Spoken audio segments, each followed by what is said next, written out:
Сайн байцгаана үзэгчдээ. Inside Out нэвтрүүлгийн шинэ дугаар эхэлж байна. Бид өнөөдрийнхөө дугаараар эцэг эхчүүдийн хүүхэдтэй тавих хараа хяналт болон хайр хоёрын заагийн талаар ярилцах болно. Хүүхдэд хайрлана гэдэг нь бүхнийг зөвшөөрөхийг хэлдэг үү? Эсвэл хараа хяналтыг хэтрүүлээд байна уу гэдэг сэдвээр ярилцахаар Hug Mom төвийн сэтгэл зүйч Бат Цэцэгтэй ярилцах болно. Нэвтрүүлгийн дэмжигчээр Элли Цэцгийн салон болон Hug Mom сэтгэл зүйн төв ажиллаж байна. Нэвтрүүлгийн дэмжин ажиллагч Hug Mom Mongolia сэтгэл зүйн төв. Нэвтрүүлгийн дэмжин ажиллагч Элит Цэцгийн салон. Цэцгийн соёлыг Элит Цэцгийн дэлгүүрээс. Хоёулаа их хөвчлэн нөгөө эцэг эхийн талаар ярьж байгаа учраас энэ дээр нэг 15 настай хүүхдийн захаа ирсэн байна. Тэр хоёулаа захааг уншаад энэ дээр тулгуурлаад ярив те. За би эргчүүлээ хүсэж байна. Би 15 настай, жирэл нэг өсвөр насны хүү. Гэхдээ миний амьдрал бусад үеийнхнээс нэг тис өөр юм шиг санагддаг. Миний эцэг намайг бүх зүйл дээр хянаж юу хийх, хинтээ уулзах, хаашаа явахыг хүртэл бүгдийг нь шийдэх юм аа. Утас шалгаж бүх нууц үгийг мэдхийг шаарддаг. Найзуудтайгаа уулзах гэхээр гаргадаггүй. Би буруу зүйл хийгээгүй. Тэд нар надад огт итгэдэггүй юм уу? Эсвэл намайг бие авч явах чадваргүй гэж боддог юм болов уу? Би тэдний хайр анхаарал халамжийг ойлгож байгаа ч надад өөрийн гэсэн бодолтой байх амьдралаа багчуулан өөрөө жолоодох эрх байх ёстой үсттэй. Энэ мэдрэмжээ эцэг ихтэй ойлгохын тулд би яах ёстой вэ? Хараа хяналт гэдэг зүйлээс маш их залхаж зүхтмаар санагддаг боллоо. Зөвлөгөө эрхтэй байна гэсэн.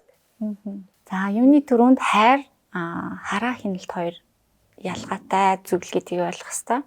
Хайр гэдэг нь юу вэ гэхээр эцэг эхчүүд хүүхдээ эргээр маш сайн дэмжиж байгаа дэмжлэгийг тэр хүүхд мэдрэх ёстой. Жишээ нь одоо өөрийнх нь дуртай зүйлс ийг нь ойлгоод тэр дуртай зүйлсийг давлан хөгжүүлэхэд эцэг их туслах хэрэгтэй. Дараагийнх нь болохоор хүүхдтэйгээ сайхан харилцаатай байх. За эерэг сайхан харилцаатай байснаар нөгөө хүүхд маань өөртөө одоо итгэлтэй болох суурин тавигдчихэд гэсэн үг. За дараагийнх нь үргэлжлүүлээд найзлах хэрэгтэй байдаг. Ялангуяа хүүхэд өсвөр насн дээр ирэхээр найзын түвшинд эцэг ихтэйгээ харилцсан хамгийн зөв шийдэл байдаг. Яа тэгэхээр хамгийн үнцэнтэй хүмүүс нь тухайн насанд найзууд болж хувирдаг. Магадгүй бага насандаа номер 1-т ээж, аав, эмээ, өвөө хамгийн их ойр дотноос хүмүүс явж идэг бол дунд ангид ороод ирэхээр найз нөхөд нөгөө байрын эзлээ явцдаг гэсэн. Хараа хяналт гэдэг нь болохоор эцэг эхийн талаас хүүхдээ аюулгүй байдлыг хангах үүднээс хяналт тавьж эхэлж байгаа. За зарим эцэг эхчүүд тэр хараа хяналтан дээр хэтрүүлээд байдаг. Одоо жишээ нь насны онцлогоор нь ярих юм бол 5 настай хүүхдийг 5 нас хүртэл нь эцэг их кэрлэнэ гэдэг юм. Манай үүрэгтэй тийм хууль байдаг те. Яг түүнтэй адилхан 5 нас хүртэл нь хараа хяналтандаа байлгачаад зам хөндлөн гарахт нь ч гэсэн хөдөлж гаргачаад одоо тэгвэл 16 нас хүрчлээ хөтлөөд замаар гаргая гэдэг нөгөө бодол нь одоо ч гэсэн байж идэг гэсэн үг байхгүй. Тэгэхээр тэр нь хитрээд ирэхээр хараа хяналт нь хитрээд ирэхээр дарамт болж хуурж байгаа нэг хэлбэр байгаа. Тэгэхээр аливаа нөгөө хайрлаад байгаа хязгаар нь хитрхээр хяналт болоод нөгөө хараа хяналт нь хитрээд ирэхээр дарамт болоод нөгөө хүүхд маань эргчлөөгүй мэдрэмжүүдийг авч эхэлж байгаамаа л гэж хэлэх гэдэг. Тэгэхээр энэ хүүхдүүр 15 настай гэдэг үл яг нөгөө шилжилтийн эмзэг нас тий. Энэ үе дээр нөгөө түрүүний таны хэлдгээр нөгөө найз шиг нь харьцах ёстой байтал нөгөө захиран тушаагаад одоо тэр хүүхд чинь бас нэг өсвөр насны хүүхд 15 настай гэдэг бол бас тодорхой хэмжээний бас бэлгийн боожлтын тэр явагдсан мэдээж одоо эсрэг хүүсний хүүхдээ одоо янз янзээр хардаг болсон дотор нь бас их ямарл явагддаг болсон ч юм янз янзын найзуудтайгаа ярьдаг нууц зүйлүүд байгаа. Гэтэл утасныхын кодыг мэдчихээн те одоо ингэ тэг гэж шаардж гин гэдэг бол тэр хүүхдэд ингээд нэг юм ятчгүй нөгөө эрхчлөө хэрэгтэй байна гэдэг тэр мэдрэмжийг ингээл өгөөд байна л та. Одоо эцэг эхчүүд миний энэ хараа хяналтаар хитрээд байна гэдгийг яаж өөртөө таньж мэдэх вэ? Жишээ нь одоо энэ хүүхэд бол өсвөр насны хүүхэд тэр болгон ээж автаа хэлж мэдэхгүй шүү дээ. Тэ одоо ингэ та нар ингэж байна. Намайг ингэ болооч гэж хэлчихэр за ээж ууралчна, ууралчна. Эсвэл бүр өөрийгөө илэрхийлж чадахгүй тэд нар чинь ингэ юу гэж хэлэхээ мэдэхгүй, үгээ сонгож мэдэхгүй. Тэгэхээр эцэг эхчүүд харин за энэ бол арай нэг хитрээд байгаа юм шиг байна гэдэг тийм өөртөө бас тийм хяналт тавих тийм шинж тэмдгүүд юу байдаг вэ? Тэгэхээр нэг орчин чухал та. Яа тэгэхээр аль болгон адилгүй шүү дээ. Ямар нэгэн гэрийн дүрм гэж байгаа. Хин тухайн гэрт дүрмийг одоо зохиож ийн. буюу гэр эзэнтэй, дүүрэмтэй, дагдаг хүмүүстэй. Яг л байгууллагын систем шиг явж байгаа. Тэгэхээр наад кейс дээр чинь болохоор тухайн байгууллагын захирал нь дууд ажилчлаа. Яг хатуу дүрмээр баримтлаад хинж байгаатай яг адилхан кейс байгаа. За энэ үед эцэг эхчүүд хүүхдүүдээ мэдээж одоо өсвөр наснд ирсэн байна. Энэ үед үнэхээр хянаад байгаа л яг хүүхдийнхээ юуг нь хянаад байгаа анзаарна. Яагаад хянаад байгаа анзаарна. Одоо аав ээж нь өөрөө асар их нөгөө одоо онцгой байдал эсвэл цагтаа шүүх цэргийн байгууллагуудад ажилладаг бол илүү их хянах хандлагатай байдаг гэж судалгаа байдаг. Тэгэхээр өөрсдөө хүүхдтэйгээ хэр их цаг гаргаж ярилцаж чадчаа. Жишээ нь хоолны ширээн дээр өөрөө утас авахгүйгээр хүүхдүүдтэйгээ ярилцаж чадж байгаа юу? Тухайн айл өөрөө хоолны ширээ суухдаа ядаж ярилцдаг уу? Өдөрт хэдэн минут хүүхдтэй ярьдаг. Сайн уу? Хичээл сайн уу? Хэд авсан? Даалгавар хийсэн үү? Эднэр бол ярилцж байгаа хэлбэр биш. Энэ бол зүгээр л асуулт. Сайн уу гэж өнгөрч байгаа хүмүүс, үрж байгаа хүмүүсээс асууж асуулт. Тэгэхээр гүн гүнзгий за өнөөдөр чи ямар байна? Өнөөдөр хичээл дээрээ яасан? Би чинь ханаад хүрсэн байна. Хаана нүвдэж гин? Яг аль хэсэг нь гүн гүнзгий асуулт тавиад анхаарал хандуулах хэрэгтэй. Эцэг эхчүүд юунд андуурдаг вэ гэхээр өөрийнхөө энэ тавиад байгаа хяналтыг би хүүхдэд анхаардаг гэж андуурдаг. Тэр анхаарал нь бол эцэг эхчүүд та нарын хүсэл сонирхол суурьтай тэрэн дээрээ л сэтгэл ханж байгаа гэсэн. Хүүхдэд анхаарсан гэсэн сэтгэл ханж байгаа гэсэн үг шүү дээ. Нөгөө талаа юусоо боддгоо гэсэн үг. Хүүхдэд маань яг ямар байгааг боддгоо. Тэгэхээр ямар үед яаж ойлгох вэ гэхээр хүүхдээ өөрийнхөө орон тавь. За би 15 настай байлаа. Тэгээд миний утсыг шууд овснаа. Кодо хэл. Нээдээ одоо яг гэртээ рол байраа сольж үзнэ гэсэн үг. Хоёлаа байраа сольж тоглож үзэх хүүхэд нь санал болгож болно шүү дээ. За тэгээд хүүхэд нь өөдөөс нь буцаа өгдөө. Ээж код чи дээ. За. Энэ хий. Энэ ягаад ийм зураг явуулсан юм? За. Гэт нэг хүүхэдтэйгээ ээж өөрөө байраа солиод ярилцаад үзэхэд миний хүүхдэд ийм юм тохиолдоод байгаа биш шүү гэдэг нэг тийм жоохон мессежийг өгч болох гэдэг нь тий. Тэрийг анзаарахгүйгээр би хайрлж гин хараа хяналтандаа байлгаж гин анхаарч гин миний явсан замаар явал чи алцахгүй гэдэг гол үнцийг ойлгож байгаа ч гэсэн тэр хүүхэд тэр хүртэл энэ дарамтанд амьдрах юм бол юм амьдрах юм зөв гоё юм бодох юм нөө бүтээлч тарих хөгжих гэдэг бүх зүйл зорилго бүх зүйлсийг хаана гэсэн үг. Одоо өвөө чи юм чи эмээ чи юм чи аав чи юм чи чи юмч бол гэд хүсээгүй юм руу ингээд хүчээр түлхэж байгаатай яг адилхан гэсэн. Тэгэхээр тэр хүн яг танаас гарсан таны хүүхэд мөн гэхдээ тусдаа нэг хүн гэдгийг хүлээн зөвшөөрөх нь л хамгийн том бэлэг гэсэн хүүхэдтэй өгч байгаа. Одоо яг таны хэлдгээр би бас энэний үгийг бас хүмүүст хэлмээр санагдаад байдаг. Хэдий таны хүүхэд мөн ч гэсэн эн чинь бас хүн тий өөрөө чинь гарсан уу гарсан. Тэгтэл өөрийн ирээдүйд том болоод угаасаа өөрийн ямар чадвартай, ямар авьяастай юу болохыг хүсэж байгаа өөрийнхөө амьдралын хувь тавилан зам өөрийг өөрөө шийдээл тэр гэрээс гараа явна. Одоо хүмүүс тэгдэж штэ. Манай ах トゥ дотроос дэмж байхгүй.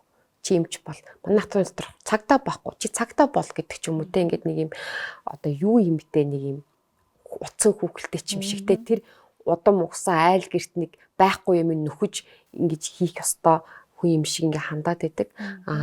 Энэ хандлага манай Монгол гэр бүлүүдэд одоо яг энэ хүүхдүүдэд ингээд одоо хайрлаж байгаа нэрийдлэр хараа хяналтандаа байлгах. За бүр дамаа ялангуудаа одоо энэ ч одоо ингээд бодоод үзэхэр эн чинь дарамт байгаа байхгүй.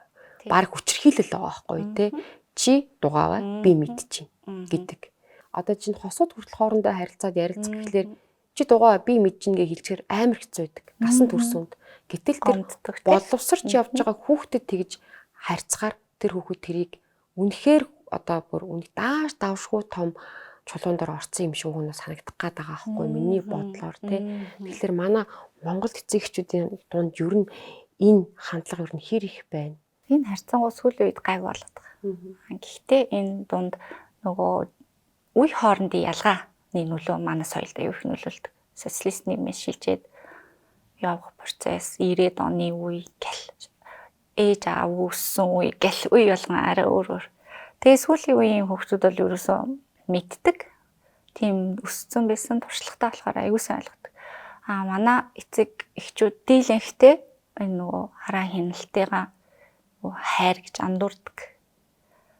Тэгээд андуурснараа нөгөө хүүхдээ ямар хүн болж байгааг ч анзаардаггүй. Өөрийнх нь л зориг биелээддэг.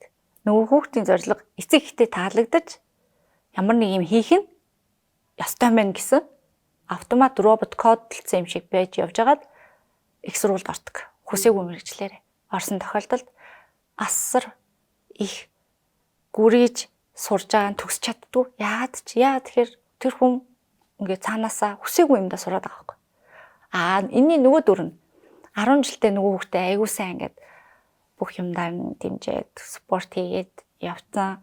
Тэг өөрийнхөө нь байлгасан хүүхдүүд ээжээ би ийм юм дуртай байна. Одоо би зоригтой болсон чи энэ шалгалтыг өгчих юм шиг мэдрэмж төрөөд байна гингүүд эцэг их чаяр баяртай хүүхдүүч баяртай байх байхгүй юу? Гэтэл хизээч тэр талаар нь харахгүйгээр шууд хүүхдээ 10 жилээс нь эхлээд чи онцор чи супер ах хэвээр чи лидер ах хэвээр гэж явуулчихна. Нөгөө хүүхд нь их сургуульд орж ирээл их сургуульч өөртөө 10 жилээс шууд зүгээр энгийн нэг оюутан болоод ирэхээр бусдаасаа ялгархгүй болоод ирэнгүүт би яагаад ийм содон онц байхаа болчихвоо гэд дахиад нэг сэтгэлийн уналтанд ордог төрлийн хүүхдүүд асаа.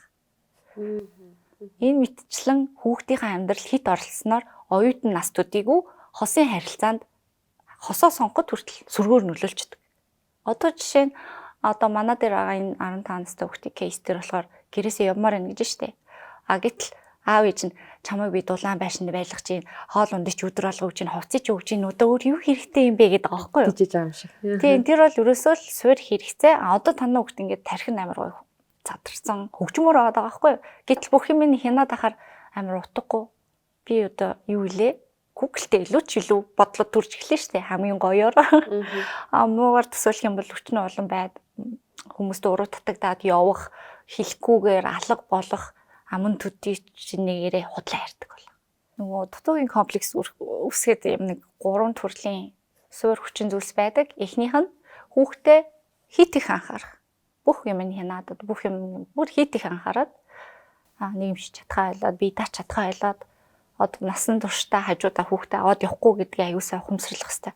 За хоёр дахь нь болохоор нөгөө хүүхдийг үл хайхрах. Бүр огт тоохоо байлгах гэсэн. Юу хийж яаж бүү мэд. Манай нэг юм төрлийн хүмүүс зөндөө байгаа тийм. За гурав дахь нь болохоор угаасаа нөгөө эд эрхтэн дутуу дээрээ суурлаад дутуугийн комплексүүд нь ингээд бүрэлдээд явдаг гэсэн. Тэгэхээр тухайн амьдралдаа хандахдаа юу дутуу тэрийгэ нөхөх гэж эхлээд дайраад идэг гэсэн үг.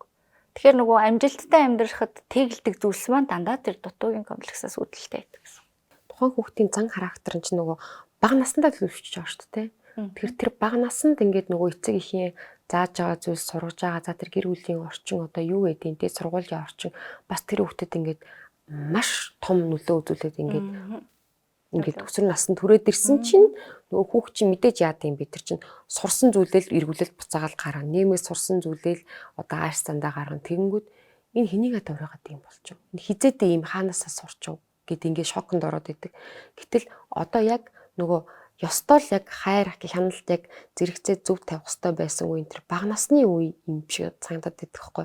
Тэр бага наснд нь л суурийг яаж хийж байгаа зөв тавьчих нь эсвэл тэр хүүхэд цэцэрлэгээс сургууль руу шилжиж байгаа тэр юм хүүхдийн шилжилтийн үеин дээр л эцэг эхчүүд нь илүү анхаарал төгсөн бол ч юм уу те тэр үед л илүүсэн анхаарсан бол нэг суурин зөв тавигдчихаар нэг хүүхэд нэг гэтээ дэргүү үт чинь хүний хөгжлийн явц явж байгаа зөв суурьтай хүн бол гэтээ дэргүү нэг ингэ явчихна. Буруу суурьтай ч юм уу эсвэл төрийн таны хилдгээр яг энэ үед нь хаяхраагүй эмээ өө дээр нь хаявчдаг багшд нь татгачдаг ч юм уу те ийм хүүхэд ингээд том болоод тэрхлээр угаасаа л хаачхаа мэдхгүй яхаа мэдхгүй тэгээ эцэг их нь хизээдээ чи ийм сурцیں ингэцэн тэгцэн гэл тэнгүүд нөгөө эцэг та намайг тэгээ үздэй хайхраагүй үздэй ингээ үздэй гэд ингээ хоорондоо шоконд ороод ингээд байдаг.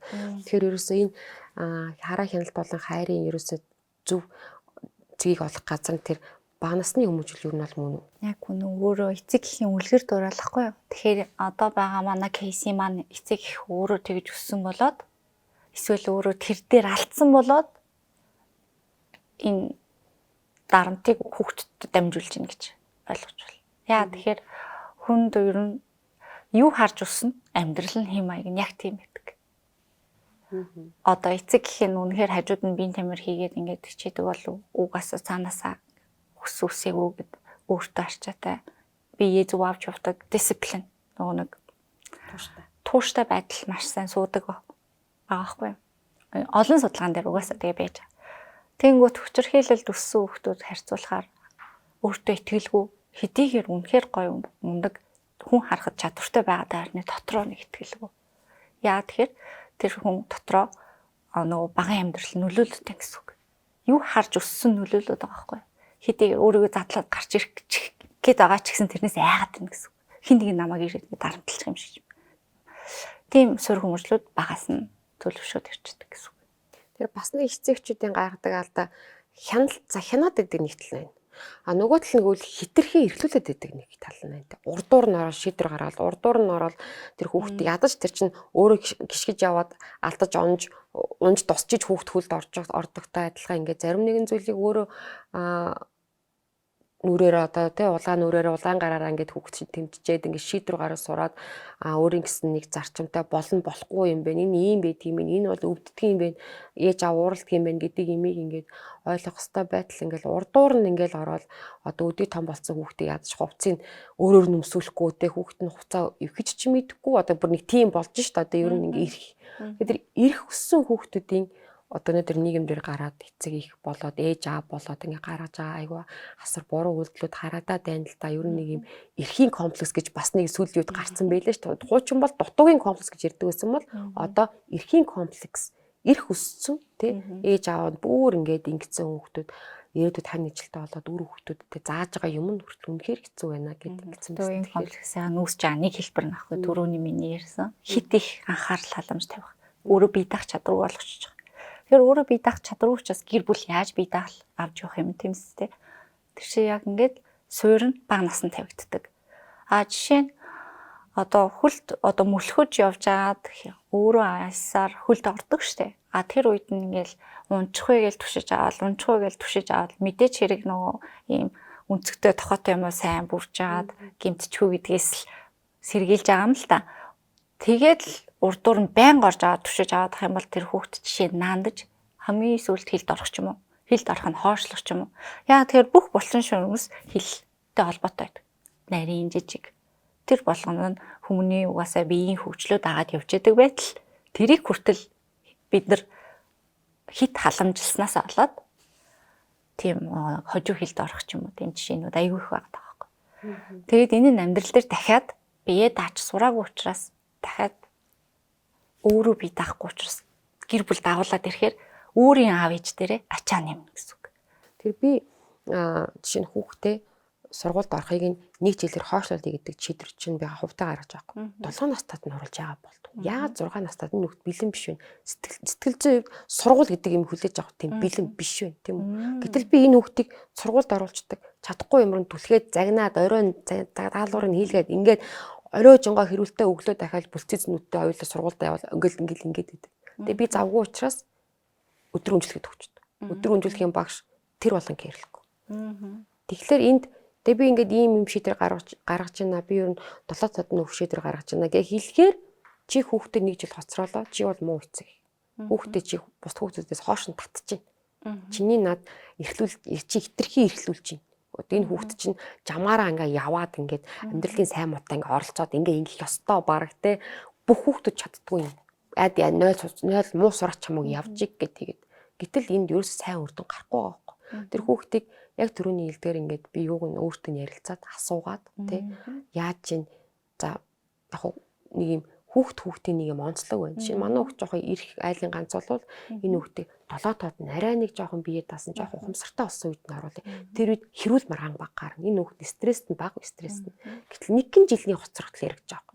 Тэгэхээр тэр хүмүүс бол намайг одоо тий баг хүүхд 10 20 жил хоцруулж байгаа юм шиг хүүхдийн амьдрал аллаа чи өста инглээ тэглээгээ тий энэ надтай үнэхээр ингээд дарамттай байсан нэг хэсэг шийдвэр гаргахад тийм тэгэхээр яг ийм одоо энэ асуудал одоо эцэгчүүд маш их тулгарч байгаа. Би даасан байгаад чинь би баяртай. Мэдээж би даана гэдэг чинь сүрэг эерэг бүх талууд байгаа штэ. Тэр дунд чи өөрөө тэгээд бат итгэлтэй зогсож байвал өөртөө итгэлтэй хүүхдээ мэдрээд чадахгүйг нь мэдсэрэж би хүчлэмээр байна гэж аалсан эцэг ихийн шинж хайрлж ийн л гэсэн үг штэ. Гэтэ энд нөгөө сэтгэл зүйн тестүүд байдаг. Энэ хүүхд дараа жил сургуульд ороход бэлнүү гэдэг 5 наснд нь авдаг. тэрийн сорилын нөгөөд үзэхэд л бүх асуудал ийм амархан тодорхойлч. Тийм тэн дээр болохоор бэлэн биш байх байхгүй. Тэр сорилыг өгч үзнэ үү? Тийм одоо зураг зуруулаад гэсэн чинь энэ хүүхд ерөөсөө яг хүүхдээр байгаад байна. Энэ хүүхд эдгээр одоо энэ жил 6 настад нь оруулахад та түр азнаад дараа жил өгүүл яасан ингээд. За наад тэр амар таалагдаа. Тийм ээ би угаасаа идэж бодоод байсан ингээд. Тэгээл нэг юм бодохгүй. За 7 настад нь оруулах гэсэн чинь л зөвөрөстө бурхан минь өстө харсан үз хүн болгоно бүрстэ чам шиг ингэж хүүхдээ алдаг жил хоцроодаг өстө ийм эцэг их байхгүй өстө амиа утсан ямар тэгээ би чинь хүртэл би тийм муу эцэг их юм бах та би одоо яах стан болоо гэд бусдыг даган дуурайгаад хүүхдээ сургуульд өгсөн нөгөө гарч байгаа үр дүн үнэхээр аимшигтай байгаа байхгүй тэр хүүхэд бүр ингээд бүр сүултээ ингээд өөрийгөө бүр ингээд одоо бүр үнэхээр танихгүй байдалд очиж байгаа байхгүй тий. Ээжээ та намайг яагаад ийм юмд явуулаад би хүсгүй ээжтэйгээ гуйж гин, уйлж гин янз бүрийн болж байна. Тэгэхээр ийм эцэгчд маш их байгаа. Тэгэхээр бусдын өгөнд нөлөөнд автаж хүүхдээ ингээ хүмүүжүүлж байгаа гэр бүлүүд айгүй. Эмээ өвөн чи хүүхдээ инглээ, тэглээ гэж найзууд нь чи хүүхдээ инглээ, тэглээ гэдэг нэг бусдын бас нөлөөнд автаад хүүхдээ хитрхи одоо юу гэдэг дарамтлаад ч юм уу чадахгүй зүйл рүү нь явуулаад нэг тийм юм маш их байгаад байгаа байхгүй. Энэ дээр л нөгөө гэрийн эзэн хинбэ шийдвэр хэн гарах вэ гэдэл чухал болохоос бусад хүмүүс чухал биш гэдэгт л онцлог байгаа. Тухайн гэр өөрөө эзэнтэй тэр шийдвэр гаргадаг хүнтэй тэр дүрмтэй байхад ачралтай амьдарч болоод байна. Энд одоо хүүхдийн харилцаа, эцгийн харилцаа тэгээд гэр бүл гэсэн тэр хүмүүсийн дотоод харилцаа чухал болохоос гадны хүмүүсийн хамт амьдарч үзээгүй хүмүүсийн сэтгэгдлийн нөлөөлөлд автахгүй байх нь зөв гэж би зөвлөмөр. Одоо хүүхдээ ойлгохын тулд би жишээ нь сонсдог дуунуудын сонсч үздэг. Энэ үгнүүд нь юу гэж юм те? Vibe нь юу гэж юм? Одоо яагаад энэ тренд болоод энэ яагаад сексигээд байгаа? Ингээд харангуут бүх юм ойлгомжтой. Тэгэл трендинг тухайн цаг үеийн юм л дагаа явж байгаа. Бид нар ч гэсэн тийм л байсан. Тэр үедээ л тэгээ явдаг байсан. Тэрийг бас аав ээж сайн ойлгодог байсан те. Их мэд чи үе хоорондынхаа нөгөө ялгааг ингэж ойлгоод орчин үеийн юу нь ямар хөө байна гэдээ өөрөө жоохон сониуч байх юм бол тэр эцэг их ч гэсэн өөртөө хямрахгүй. Яа тэгэхээр илүү нөгөө залуу цус сэлбэж байгаа юм шиг сэргийг болоод ирнэ гэсэн үг. Тэгэхээр би бол тэр бие даасан байх байдал чинь хамгийн чухал. Тэ үр хүүхдэн ч гэсэн ад жаргалтай сайн сайхан хичээлээ ойлгоод хийж ивэл эцэг их ч гэсэн хаппи баяр ёслолтой байна тий. Тэрнээс ч нэг загинсан хүчилсэн юмд явхаар хүн багаар өөрийгөө алдчих эхэлнэ.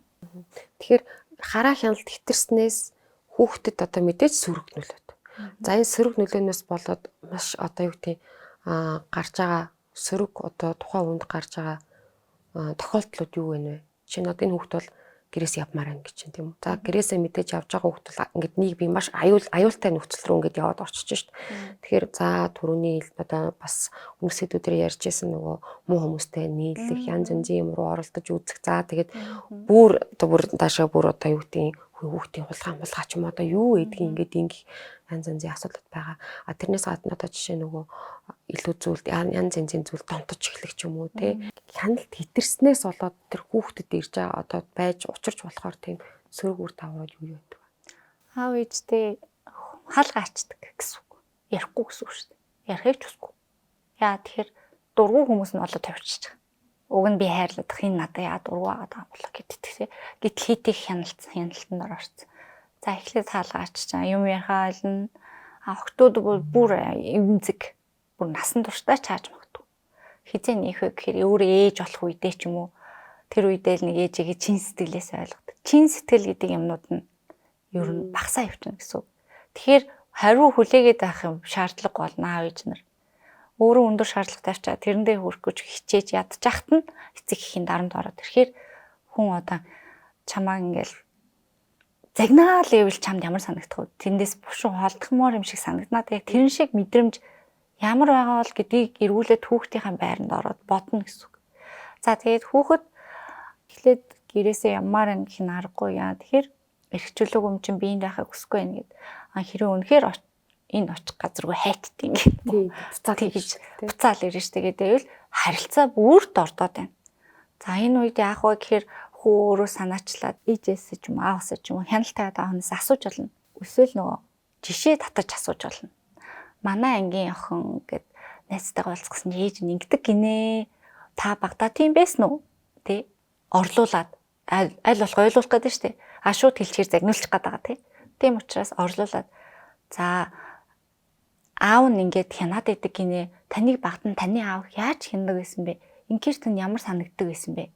Гэх ч юм уу тий. Буцаагаад хүү маань одоо хүүхдүүд маань одоо эмэгтэй охин маань ч юм уу буцаагаад яг асуултуудыг хариултаа яагаад хяндаг шалтгааныг нь олоод мэдчих юм бол ойлголцлын хаалга нээгдээд эхэлнэ гэсэн үг. Сүргөөр одоо явлаа, бүтэхгүй юм хийлээ гэх болгонд улам л амьдрал хэцүү болно.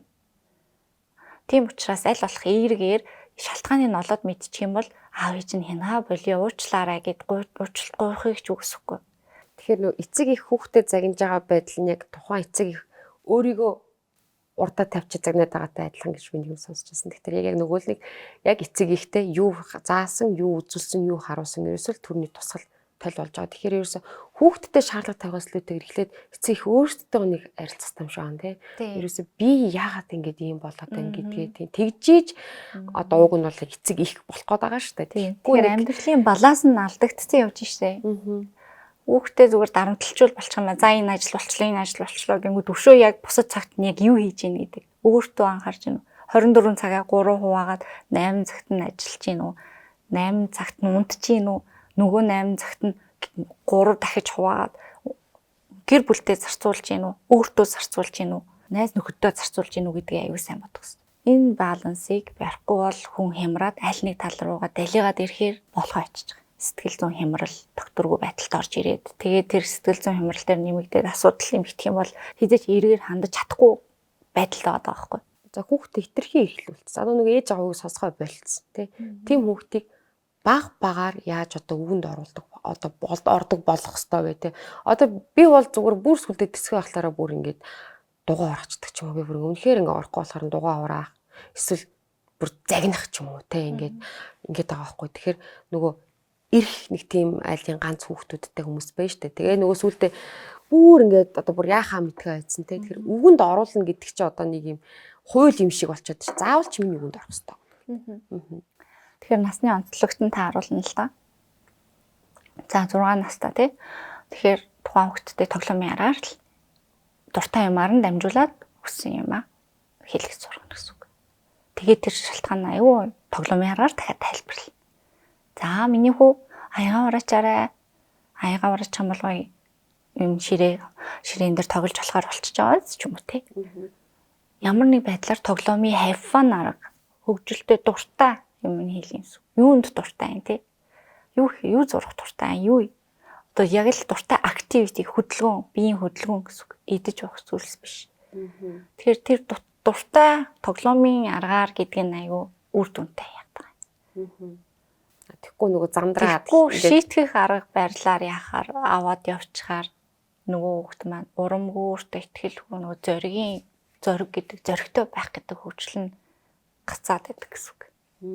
Тэгээд давхар ээж нь хямраад араас нь гимшил тэ мэдрэмжтэйж яваад ээж нь би яаж ба би яах гэж зодж би яагаад ингэж хэлж вэ ч юм уу те. Тэр одоо хэцүү шттэ ямар ч хүнд ч хэлсэн хэцүү хүүхдтэй хэлсэн ч хэцүү. Тэгэх гээд. Тэгээд ихэвчлэн ээжүүдийн сөрөг тал нь нөгөө шийтгэх тал нь амгаалах гэдэг дээр жоохон тэсэх, уура контролдох, уурыг барих аргачлалд суралцах. Ялангуяа 1-р ангийн хүүхдтэр эцэг их хоёулаа хамгийн хязгаарт тулсан уурын төвчээрийн суралцдаг үе байдаг. Чин аргагүй хүртэл төвчих хэрэгтэй болчихтой.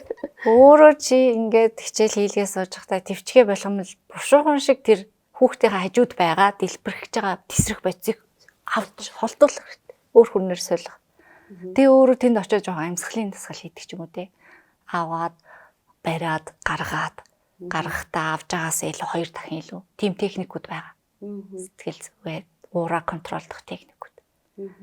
Хайр хүүхдийг мэдээж өөртөө ихтэй болоход маш их нөлөөлдөг тийм үү? Гэр бүлийн эцэгчүүдийн ингэж хайрна. За нөгөө талаасаа бас мэдээж би чамайг хайрлаж байгаа учраас хайр дандаа л нэг өгөөл, үнсээл, гоё шүү, дэмжээл ингэхээс гадна бас хайртай учраас зарим нэгэн зүйлүүдийг нь хязгаарлах тохиолдол гарч байгаа. Тэгэхээр энийг бас яаж зөв ойлгох вэ? Одоо жишээ нь би чам мэдэж гин гэл те.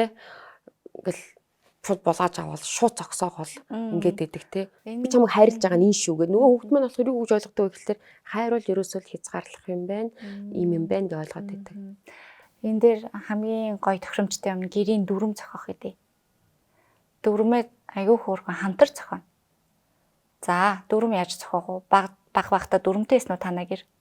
Үгүй. Ер нь бол манай гэрийн дүрм ойлгомжтой байсан. Асгасан бол арч. Тэгээ нэг хэрэгэлсэн бол хураа гэдэг шиг тиймэрхүү л юмнууд байсан. Одоо энэ дээр болохоор яг боддоор баг хүүхдэрийг зурулаад дүрмийг өөрөөр нь бичүүлээд за энэ ингээд утасны хяналтын дүрм. Ширээнд хоол идж яхад утас уухгүй. Мөн 21 цагаас хойш 21-с 7-гийн хооронд утас уухгүй гэдэг бол үндсэн суур дүрм. За тэгэнгүүтээ гэрийн ажлуудыг ингээд чигсааж бичингүүтээ насанд нь тохирсон ажлуудыг гараад хүснэгтлээд за энэс хэдэн цагт гэрээ сэвэрсэн бол шагналд нь утсыг 30 минут. Гэт нөгөө reward аяа дуртай юмд нь дөрөөлөд юм хийлгэж байгаа. Тэгэхээр хайрлаад байгаа гэдэг чинь энэ дүрм юм шүү. Чи энийг хийж чадчихвэл чи миний бүр их хайрыг хүргээд байна. Яа тэгэхээр чамаар би бахархаж чинь чи энийг хийж энэ үйлдэлийг хийж чадчих. Ингэхээр одоо ээж нь юу гэхэд байна гэхээр чи 22 цагт уцаа болох хэвээр унтах хэвээр яадаг л чи шүн ингээ ургадаг байхгүй юу гэд өөрт нь. Чи гой өндөр бол тэ ингээ өндөр болох юм бол чамд эрүүл байна. Ханаа төрөхгүй болно гэдэг тэр чин ингээд чамайг харахаар би ингээд чамайг хайрламар санагддаг байхгүй юу. Гих мэтчлэн ингээд хүүхдийнхаа ертөнцид орж ярилцсан.